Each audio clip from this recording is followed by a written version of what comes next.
आणखी एक महत्त्वाची बातमी, मराठ्यांमध्ये असलेली खदखद आता सरकारला संपवेल असं जरांगे पाटलांनी म्हटलेलं आहे। 100% 288 पाडणार, मी सरकारला सावध करतोय असं जरांगे पाटील म्हणाले।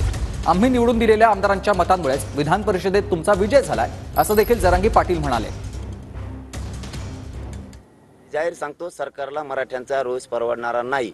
मराठे एक दिवस सगळे मराठी कामं सोडून द्यायला लागलेत आणि स्वतःच्या लेकरासाठी रस्त्यावरती यायला लागले। सरकारला एवढं तरी कळायला पाहिजे ही किती मोठी खदखद आहे।